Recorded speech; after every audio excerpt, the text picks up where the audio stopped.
Thought Media Network and the Universal Joy Center are proud to bring you The Joy Show.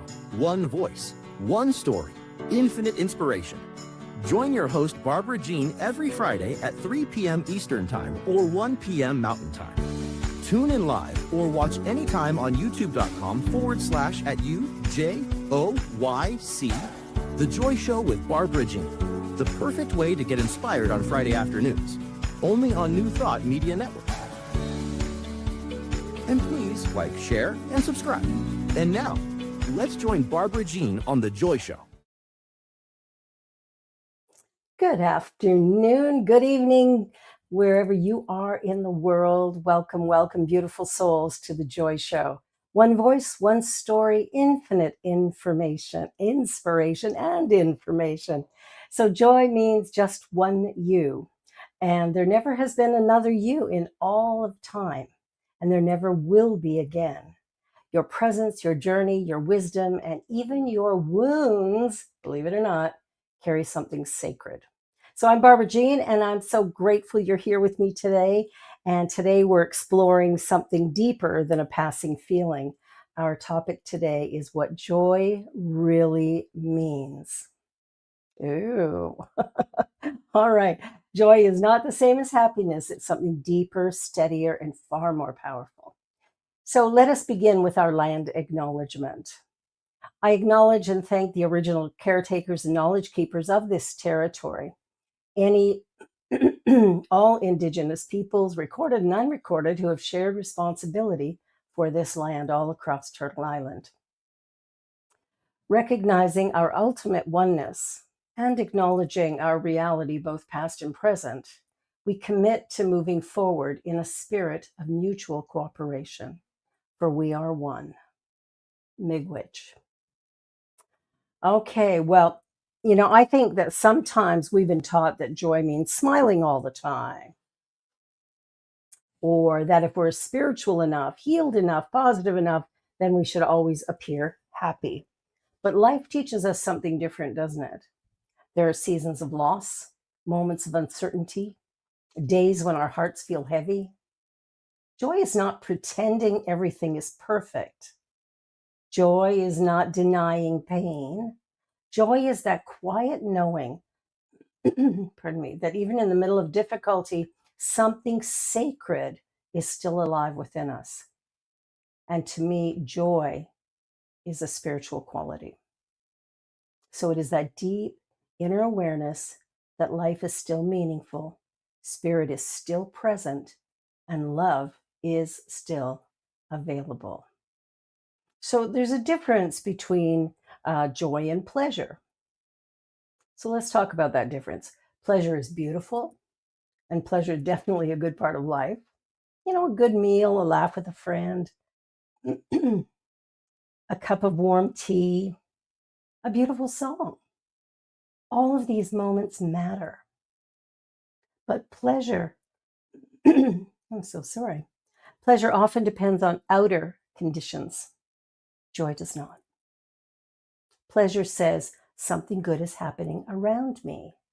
Joy says something true is alive within me.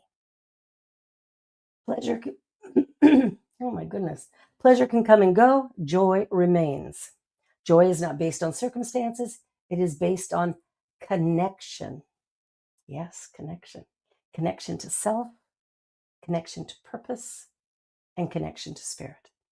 So sometimes the happiest looking people are not experiencing joy at all. And sometimes the person walking through the hardest season of their life carries the deepest joy because they're rooted in something eternal.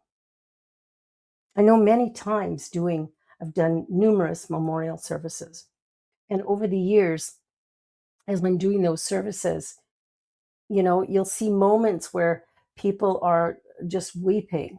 And then they'll break into laughter when a story is shared. That's the essence of joy bubbling up and coming through. It's not just a mere moment of happiness. It isn't about happiness.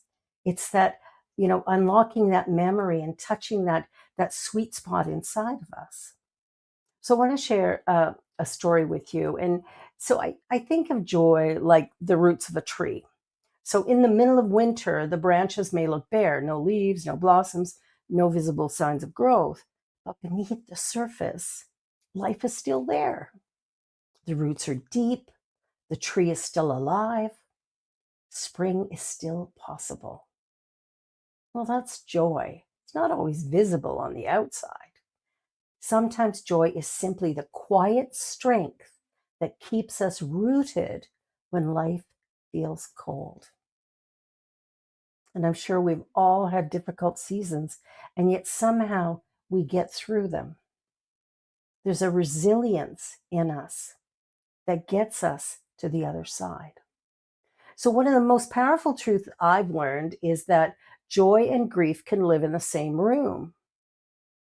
Peace and uncertainty can coexist. Love and loss can sit side by side. We don't need to wait until life becomes easy to access joy. Sometimes joy in difficult seasons looks like getting out of bed, taking one faithful next step, allowing yourself to breathe, choosing kindness toward yourself, compassion toward yourself. Sometimes joy is not laughter. Sometimes joy is resilience. Sometimes joy is trust. Sometimes joy is simply saying, I'm still here and I still believe life is holding me. Life is holding me. That is holy joy. So I want you to, think about this for a minute because, I remember when I was younger, I always had a smile painted on my face. I was the most miserable person I knew, but that smile was always there.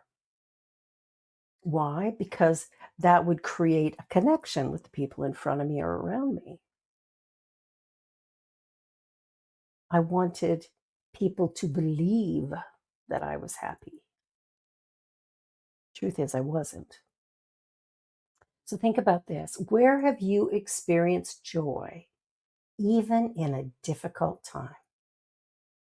Not happiness, not excitement, but that deeper knowing that something within you was still whole.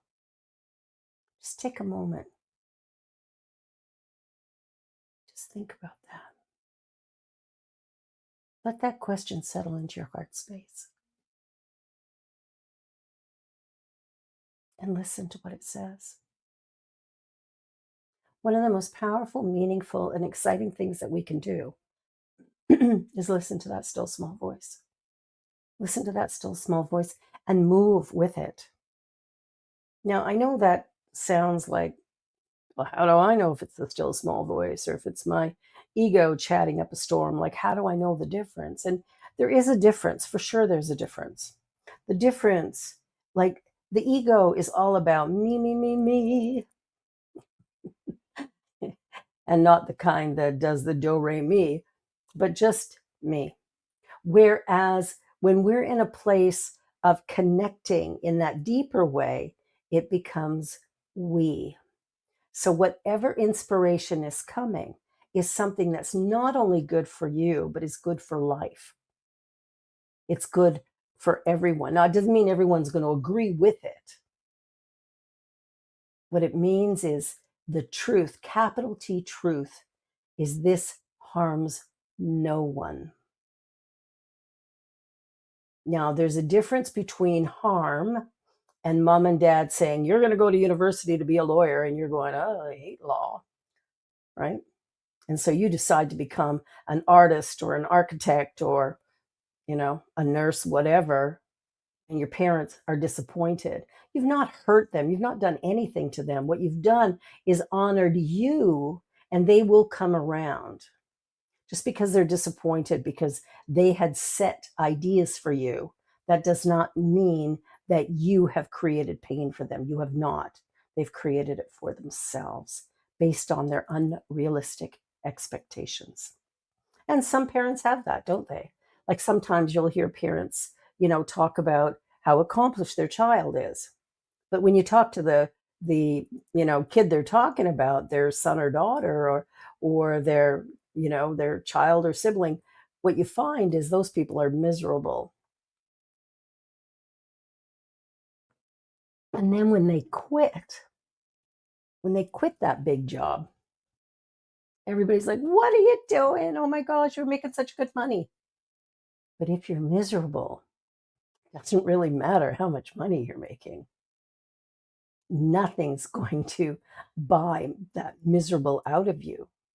When we're doing work that we truly love, it's not about a payday. It's about passion. It's about ambition. It's about excitement. That's coming from joy. That's coming from how much of me can I give into the world? And the more that I give, the more that I have to give. That's what's so cool about it. It's not that I have a little tiny bit and that if I give it, then there's no more. No, no, no. It's refueling all the time. When we're giving in joy and in love, we are refueled. There's within us a balance that begins to occur as we live in the flow of that universal one. So when we think about questions like the one I just asked, where have you experienced joy, even in a difficult season or difficult time? When we really sit with that question, I'm sure we can find many times where we had that joy bubble up in the most unexpected way and at the most unexpected time. So, as we align with spirit, and I think that's the most important thing that we can do is to align with spirit. And so, how do we do that? Well, there's a couple things we can do. The first one for me is meditation. Um, Being in alignment with spirit allows me to feel calm in the midst of chaos, to relax when things are frustrating. So, what we want to do is take time in meditation every single day. And it doesn't have to be hard. And I know somebody out there is going, I don't know how to meditate, or I can't meditate. I've heard that often. But we can all meditate.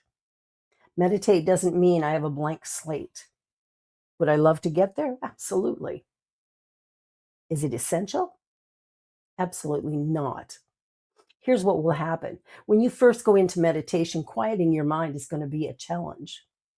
However, what you will notice if you pay attention is that the ideas or the thoughts that are scrambling around in your mind may not be the ones you want. Explore them. Don't judge them. Don't criticize them. Just go, oh, there's me thinking again. What did I think? Wow, I thought I was such an idiot last week when I did such and such. Well, that's not a thought that's going to take us to our highest potential. That's a thought that disables and throws us in the ditch. So, what could we think instead? So, by practicing meditation, we start to see the thought patterns that are running and we can choose new ones. Truth is, what you think about, you bring about. What you believe to be true becomes your reality, not sometime, all the time. If you believe life is hard, guess what? For you, it is. But is it hard for everybody? No. It might even be hard for a lot of people, but not everybody. And because it's not hard for everybody, it can't be capital T truth. You see, truth in that spiritual sense is absolute. It's absolute. And because it's absolute, we know it, we can feel it, we can sense it. So joy is about alignment. And when we're aligned with spirit, something settles inside of us. There's a sense of inner rightness. Even when answers aren't clear, there's peace. Even when life is changing, there's trust. Joy often arrives when we stop resisting what is true. When we come home to ourselves, when we stop performing and stop pretending, when we allow ourselves to be exactly who we are. That is why joy, just one you, is such a sacred message. Your joy lives in your authenticity, not in being who others expect, not in perfection, but in alignment with the spiritual truth of who you are. Now, I have often, talked to people about, they'll come to me, what is my purpose? I don't know what my purpose is, or, I don't really know who I am. And it's simply not true. It's simply not true. Now, we may not be aware of who we are authentically. We may not be aware of our purpose, but we do know what it is. Might be at a subconscious level, but we still know what it is. And if we stop telling ourselves we don't know and begin going, I'm open to knowing, I'm willing to know, I'm willing to discover my path and move forward on it. I'm willing to show up in life in a way that is exciting and remarkable and honors life itself. I'm willing to do that. I'm willing to stop performing, stop pretending. I'm willing to find me and give me into the world. So we can begin to rephrase that negative messaging. When you think, I'm such an idiot, and you stop yourself and go, well, that's not true.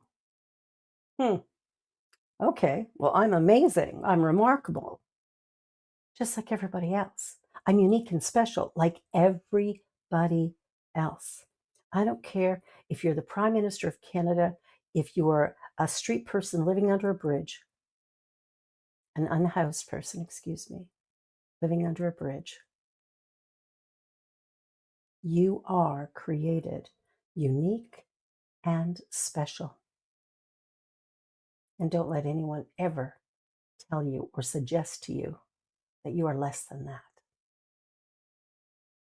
Never speak to a child like they are less than that.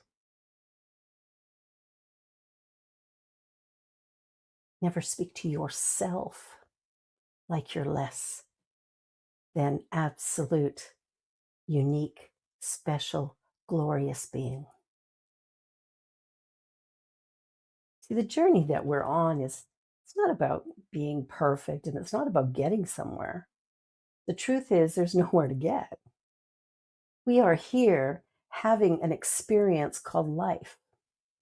And life shows up in all manner of different ways. And each and every one of us is impacting the whole. Because the universe is an infinite system that we live within, that makes us one with it. And because we're one with it, the attributes of the absolute are, in fact, the attributes that I have within me and you have within you. Now, what am I going to do with those? I can choose to love or I can choose to be fearful. I can choose to accept goodness all around me or I can look for every problem I can find.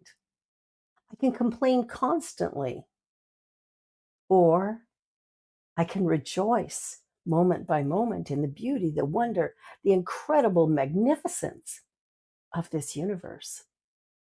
You see, perspective is absolutely everything. And perspective comes from our beliefs, from our training, our upbringing. It comes from somewhere, usually, a parent, a sibling, a teacher, maybe the media. We want to shift it. We want to shift it. Well, I want to anyway. I don't know if you want to, but many of us are seeking more joy in our lives. We're seeking a calmer, peaceful existence. We want to find fun and things that invigorate and excite. want to be passionate about our journey. Well, that can't happen if I'm living in fear. Can't happen if I think everyone around me is out to get me. I have to change my mind about so many things.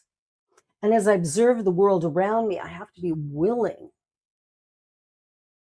to see it in its divine perfection. Whew. Yeah, can we do that? See, here's the thing, we're all thinking in and out of the same bubble. All right. There's just one thing, and we're all in it. And what we're thinking goes into it and comes out of it. And it's just this constant flow of energy. And because it's a constant flow of energy, when my experience is down and dark and, depressed, angry, frustrated, what I'm doing is I am putting that energy into the universal one, which means I am bringing down everything. When I am in a place of honesty and integrity, and I come to a place of loving myself as I am, not how other people want me to be, but as I am. When that begins to happen, then there's an incredible shift that occurs.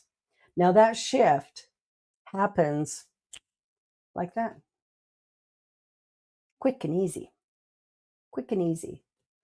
Powerful, it's remarkable, and it happens without my effort. You see, it just happens because I have moved into alignment with that divine energy. Now, if I'm really negative one day, I'm one with that divine energy, so I'm bringing it down. When I'm having this really, incredible experience of inner awareness, I'm beginning to lift that energy up. And I don't lift up one person, I lift up everything within that universal oneness. So if I'm angry at somebody and I'm holding on to that anger, and every time I think of them I just get a little more ticked off, I am pulling down the energy of everything and everyone. Now, because I'm one person, it might be just a smidge, right? But how many of us are thinking that way? How many people are angry at somebody and unwilling to forgive? Well, I don't think I can count that high. So, what do we do about that? And I want us to really pay attention. We're not talking about going to spiritual bypass. Spiritual bypass is I pretend everything's okay and act like it is. No, I'm going to be honest with my feelings. I'm going to cry if I need to cry, and I'm going to laugh when I want to laugh, and I'm going to shout from the rooftops when I'm filled with excitement. And some people aren't going to want to hear it because I can be loud and boisterous. They're not going to want to hear that. They want something a little calmer and settled, something that fits their parameters of what's okay, especially what's okay for a woman, right? Because remember, women are not supposed to get mad. Women are not supposed to, you know, show all their emotions. And when they do, oh, they're so weak. No, no, no, no. When we're living in our authenticity, when we're sharing our truth, when we're standing in our true space, like our true emotions, our true reality, when we're standing there, we are powerful beyond measure. We're not weaker, we're stronger. And anybody who sees it as a weakness is actually in that bottom bit of the energy. And what they're doing is trying to pull everything down. But it's like that love, that positivity, that excitement, that delight that is felt when we're authentic, that is lifting. And that one person who's lifting connects with one other and one more. And as that happens, there's a huge, huge transition that occurs, a planetary transition, where all of a sudden we start to see really cool things happening, really great things happening. So life is responding to us by responding through us, right?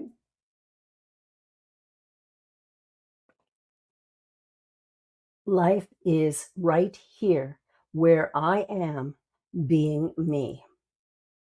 Cells of my body, the activity of my mind, the journey that I walk, the world that I live in, all of it is this universe. And whatever you want to call it, some people will say, God, some people will say Allah, some people will just say universe or first cause. Really doesn't matter what word or phrase you use to describe the absolute. The truth is, it's all there is. And because it's all there is, everything flows from it and to it. It cannot go anywhere else because energy was not created, is not created, and it cannot be destroyed. So, what do we do with that? Well, we could trust it. We could trust that we are living in this remarkable bubble of love, hope, and peace. And then we can put that energy into our day to day experiences. We can put that energy into our lives and then watch what happens as a result. It's pretty cool. It's pretty cool when we can love ourselves enough to actually shift consciousness. Yeah, we have the ability to do that. Each one of us, not some, but all. So, joy is not the absence of struggle, it's the presence of spirit. It's the presence of spirit. So we look at life and we look at the journey and we look at what we're doing and we all of a sudden realize that, is this all there is? Is this it? Wow. If this is it, I don't know. I don't know if it's even worth being here. What if it's something more? What if it's something deeper? What if it is something so expansive and creative and intelligent that it just knocks my socks off? Then what? Little shift in perspective, perhaps? Yeah, because that's what we're looking for, really, truly, is a shift in perspective. All right, well, we're going to go to a brief little commercial break. Don't go away. There'll be more of the Joy Show coming up in just a couple of minutes. Please help us say thank you to all of our organizational sponsors, including the Hepperlin Foundation, Affiliated New Thought Network, International New Thought Alliance, Science of Mind Archives and Library Foundation, Center for Spiritual Living Denver, Center for Spiritual Living Midtown, New Thought Philadelphia, Center for Spiritual Living United Life, Sunshine Cathedral, Planned Happiness Institute, Summit Center for Spiritual Living, One Heart Retreats, Universal Joy Center, Unity Kitchener, Unity Spiritual Center Ottawa, Home Center for Spiritual Living, Satya Center, Begin Within Ministries, Center for Spiritual Living North Jersey, Unity of Savannah, and the Center for Spiritual Living Seattle, as well as all of our individual donors. On behalf of New Thought Media Network, thank you, and please like, share, and subscribe. New Thought Media Network, come be you. And we're back. So today we're talking about what joy really means, because I think sometimes we get confused between joy and happiness. And it's really important that we come to understand that difference so we can begin to live from that point of power, from that place of joy. And joy does not mean happiness. Joy is that connection with spirit that allows me to fully experience, to see, and to know myself. That's what it is. And I suggested before the break that people start doing a daily meditation. If you're not, if you are, maybe expand it a little bit to a bit more time. And in that meditation, what I want you to do is just sit in the silence. Sit in the silence, maybe follow your breath.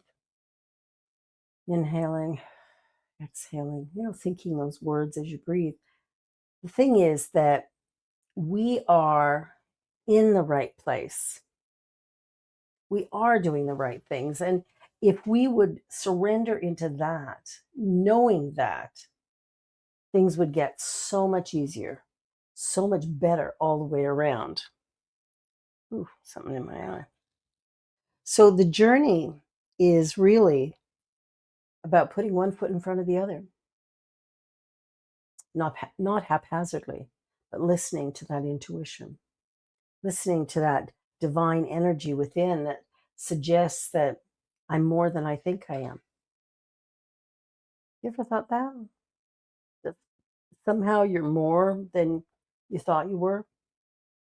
And maybe somebody told you, yeah, shut up about that selfish thing, or you narcissist, or, we hear people's judgment and criticism often, and we got to let it go. When somebody starts judging and criticizing us, it's less about us and more about them. You got that? It's less about us and more about them. Here's the truth. Life is happening regardless. Whether we participate or don't participate, life is happening. So, what is it that you want out of life? What is it that you seek? What is it that you really desire?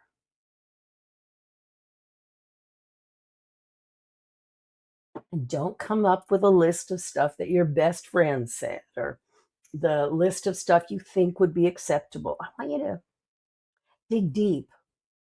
Dig deep and ask yourself, what makes my life special? I mean, I've got a couple things. I love teaching. Obviously, I'm here. I love doing services, and I do those every Wednesday night online.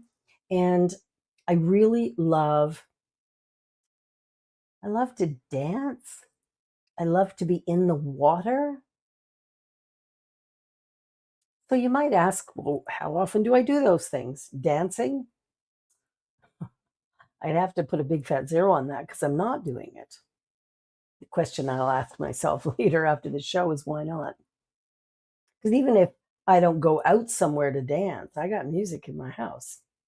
I could do some grooving right here, right? And so could you. Find the things that actually speak to you, things that really delight and excite you. So I like writing. I love reading. I enjoy knitting.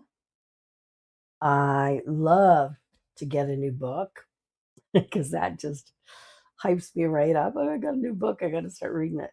Um, Figure out what it is that gets you to engage.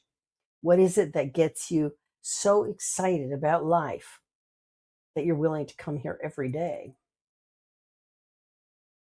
whether we ask you to or not, right? Life is just a series of steps, one foot in front of the other. That's it. There's no destination. So if there's no destination, there's no place for me to get to, there's no place that I'm coming from that I have to get away from, then what does it all mean? What does it all mean? Well, that's a pretty significant question, right?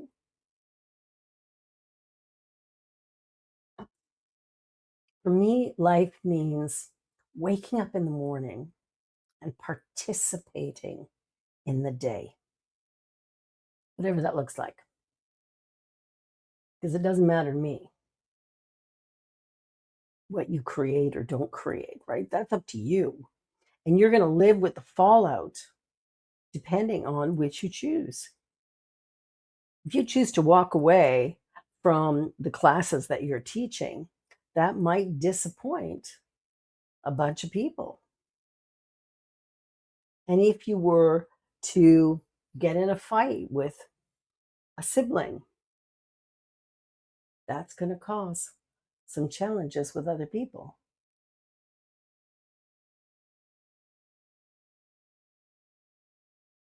We want to reflect on the life that we're living and welcome in the new. Begin to see what's really out there. What makes my heart skip a beat? What makes me excited and delighted to support this congregation at this time? What gives me the right to say, oh, try this or do that? What gives me that right? Sure, my education and I got hired to do a job, but it's like there is nothing I can do without your participation. If you show up as, somebody who's pretty nasty, what am I going to do? I need to have a board that can stand with me to go, sorry, buddy, you're out of here. Yeah. So how do we build this? I think that's the logical next step is the building. Because we have to build on the foundation that's already started. And as we build on that, we want to make sure that we create something that will last a long time. Now, here's where the challenge comes in. We have got members of our center who really want something like this. But then we've got members of our center, the majority, who have never been even to a service. Well, can't grow without attendance.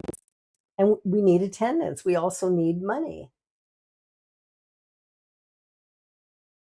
And what I love is that we did the AGM a couple of weeks ago, and following the AGM, there was a huge surge in donations. People looked at the work we were doing. They looked at the feelings that we had. They just took a look at every little detail. And by doing that,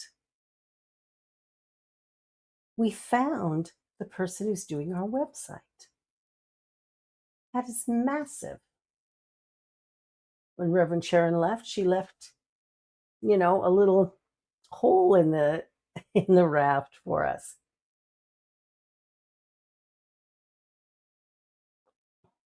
One that we need to patch. But we've got the tools to do that. So there's nothing to worry about. Nothing to worry about. So right now in our world, when we look around the world, there's a lot going on. The United States is going through some kind of metamorphosis, or, well, I'm not exactly sure what it is. Canada seems to be, going through something as well. Alberta's talking about separating, but there's an upsurge in connection with our Liberal Party here. And at the rate it's going, we may end up moving from a minority government to a majority government. So there's a lot of people who really believe that our prime minister is doing a good job, although there are many who would argue that point. The thing is this, that the world is in a bit of chaos. We've got a war in Russia and Ukraine. We got a war in Israel and the Gaza, the Philippines. Oh my gosh, my words, they're all twisted. Anyway, you know what the war is there. So we've got all this conflict going on, and there's much more. There's conflict all over. I was in Kenya 2 years ago. You could see that there's a lot of unrest there as well, although beautiful, beautiful place. I had a blast. But again, all over the world, there's stuff going on. And we can decide, like, a tortoise, and pull our head in and hide underneath our shell, lock ourselves in our homes so that we don't get hurt, and refuse to go out, refuse to meet new people, refuse to be living. It's just a choice. It's simply a choice. So I want to ask you about your choices. What choices are you making today? What choices are alive in you today?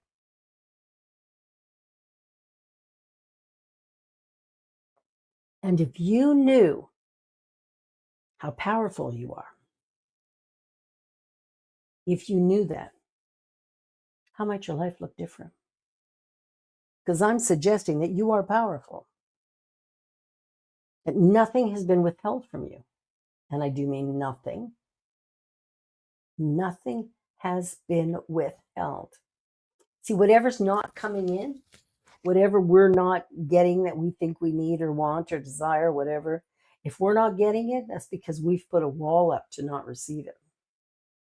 We've set a wall. Now, is that wall performing really good duties? Or is that wall merely an obstacle in the way? Questions, right? But they're good ones. They're very good questions because they might take us down a rabbit hole, but they might take us to the source of whatever's going on, which in layman's terms means we could have a new nanny looking after our kids. We might buy a new car. We might start a new job. We might fall in love all over again, maybe with our current partner, maybe with somebody new. Life is always moving, changing, shifting. And how we feel about that matters. How we show up with all those changes really does matter.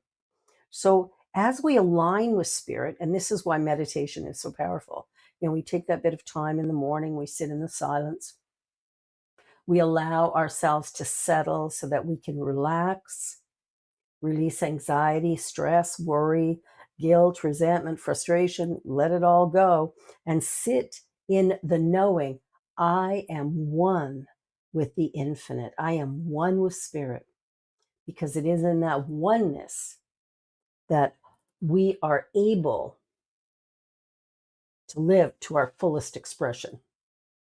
So I'm going to I have a person coming on the show, kind of hoping maybe it's date next week, maybe next week. That would be so awesome.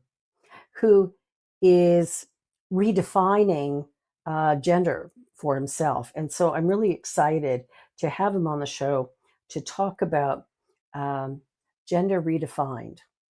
And I've not heard that term before, but I'm excited to have a conversation about it. You see, we have decided what's good, what's bad, what's right, what's wrong.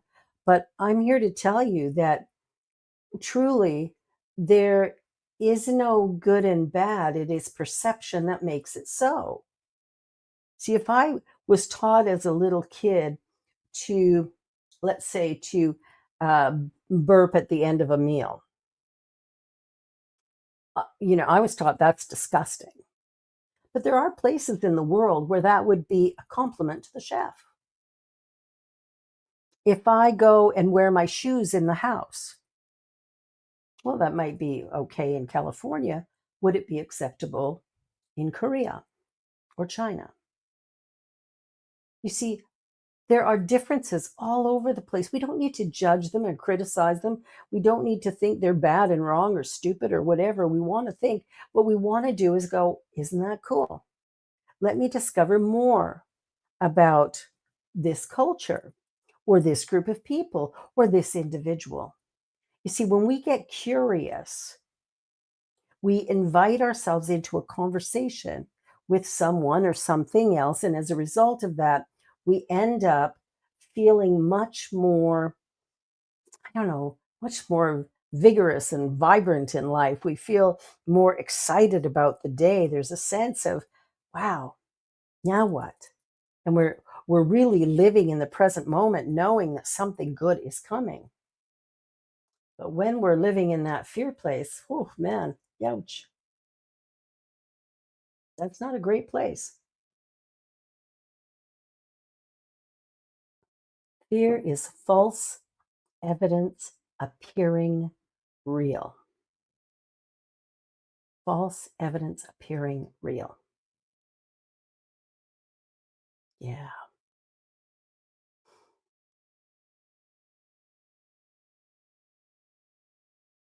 False evidence appearing real.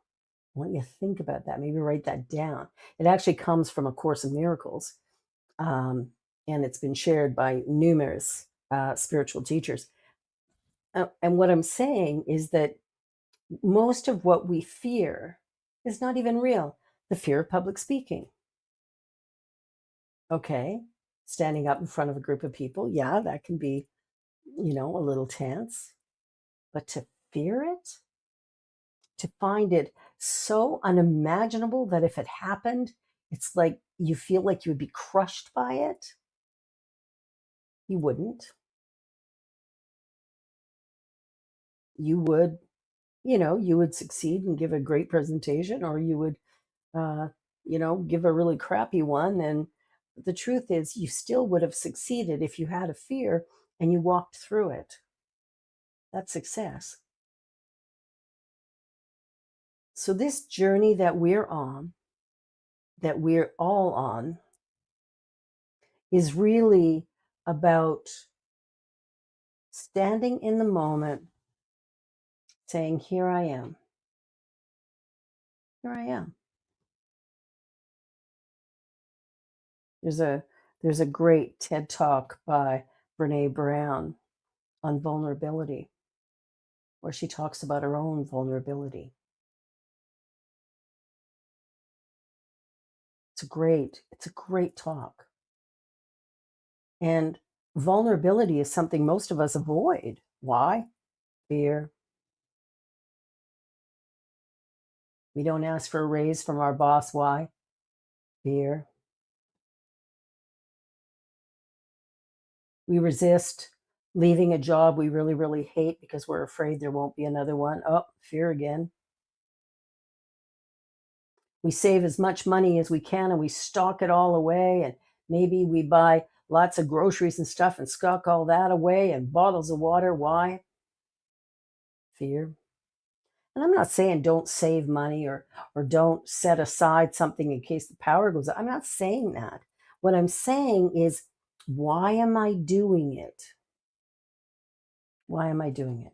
Am I doing it because there's a part of me that, just wants, certain things a certain way? Or am I doing it because I'm terrified something bad is going to happen? That other shoe is going to drop. People won't like me. That's a big one. I can't experience joy because if I do that, I might get vulnerable. And if I get vulnerable, then somebody might hurt me. And if somebody hurts me, well, then I'll be crushed, right? No. Somebody hurts you, you'll get up and dust yourself off. There is resilience within us. And that's part of that joy energy, that spirit within us that is the absolute. When we recognize the absolute has absolute power, the absolute is everywhere present equally.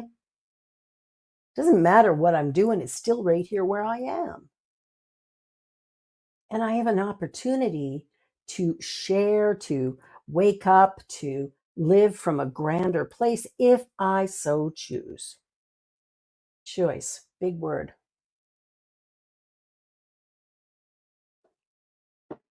We're all at choice. I look at somebody walking down the street and I think, they walk funny. What is that? What would that mean? Are we thinking funny haha? Or we're thinking funny weird? See, we've decided what's okay and what isn't based on our own set of beliefs, our attitudes about life, what we were told and taught as children. And it might not even be something we believe today.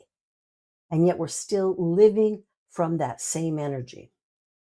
So it's time to shift it, time to wake up to something different, something brighter, something bigger, to acknowledge I am one with this infinite energy. And because I'm one with it, I have within me that power, that ability to connect, that ability to know.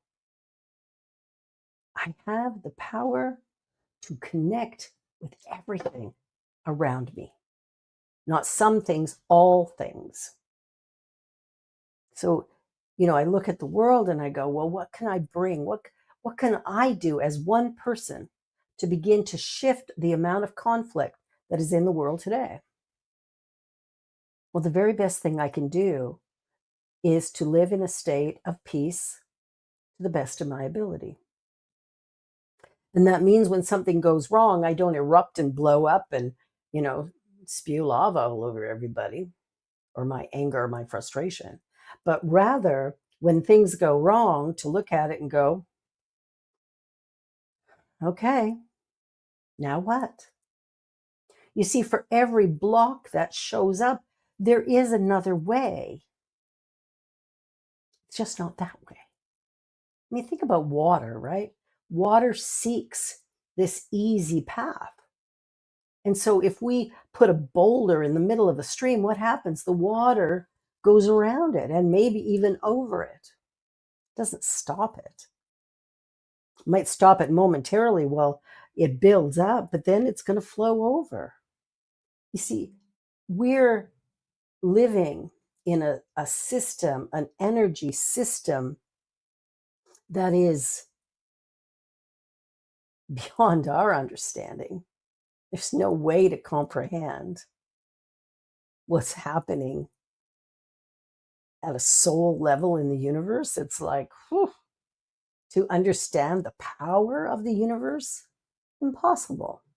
But the only thing we have to understand is that we're some part of it. That somehow within me, I am connected to that. And when we start to realize we are connected to everything and everyone, we start to see shifts and changes that maybe we would not have seen before.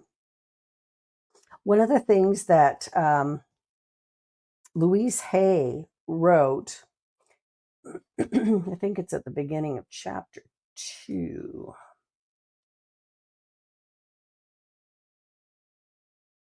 Yeah, she writes in here that,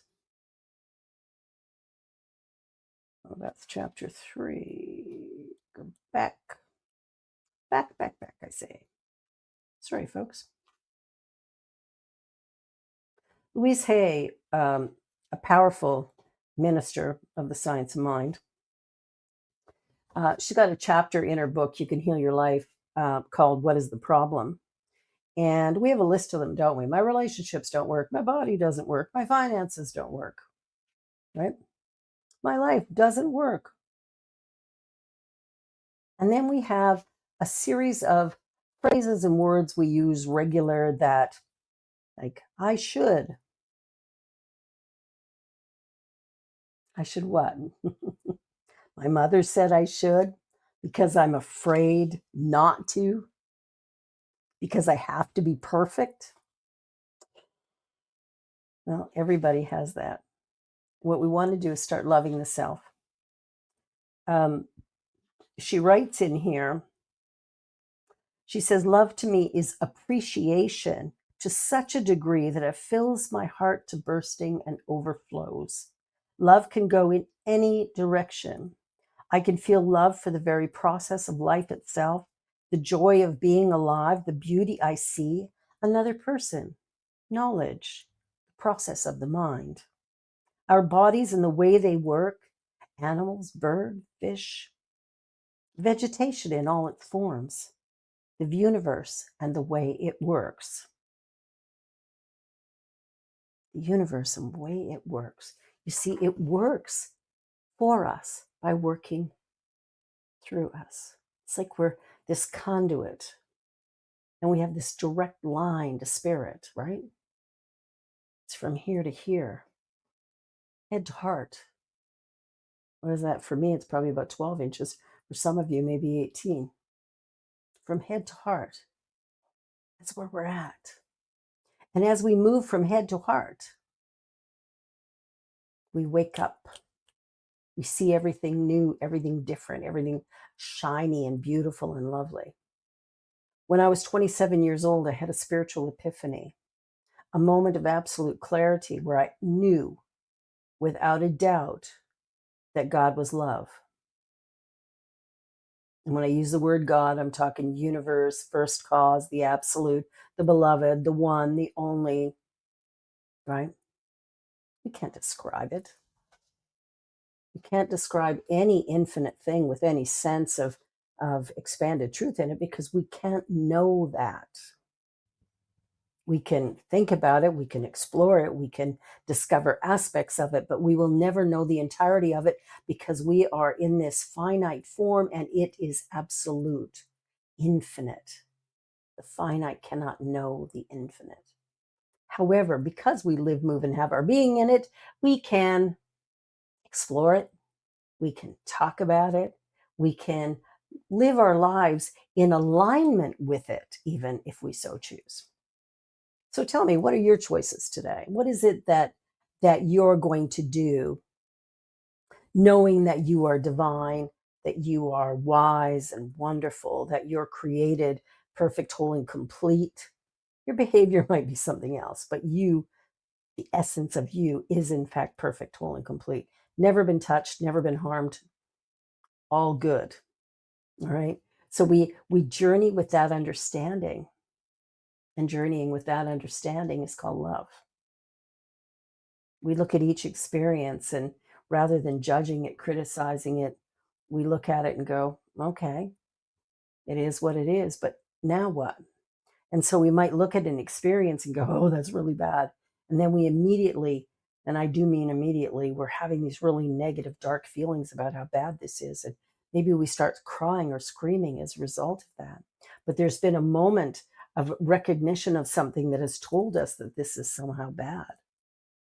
And the absolute truth works the other way as well, that in the moment that something happens that's really joyous, we begin to experience that. And so when I had this moment of epiphany, it was that God is love. And I knew that all was well. I knew there was no thing to worry about, that who I was, where I was, as long as I continue to live within the alignment of the divine, my life is going to show up that way. Now, does that mean it's a bed of roses?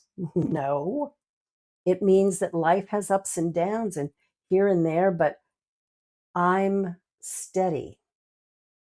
I do my very best to remain steady, to know that what will be will be. What's necessary, I will discover. And that somehow, some way, I am one with this divine and infinite energy. How about you? How about you? You one with this divine energy? So the deepest meaning of joy for me is alignment. And keeping in mind that joy is not the absence of struggle, it is the presence of spirit within it. So I want to invite you to just ask yourself, what brings me back into alignment with spirit? What brings me back into alignment with my spirit, my essence? And sit with that. Maybe in the silence, maybe you do treatment or you go into nature, you do some kind of service. Just simply telling yourself the truth can be really big. So joy is not something we chase, it is something we remember. It has always been with you, not as excitement, not as performance, but as that deep, steady light of your soul. That's it. Well, it's that time again. Time goes by so quickly. So this has been The Joy Show. One voice, one story, infinite inspiration. So remember, joy is not about having a perfect life. Joy is about being deeply rooted in who you truly are. And there's only one you.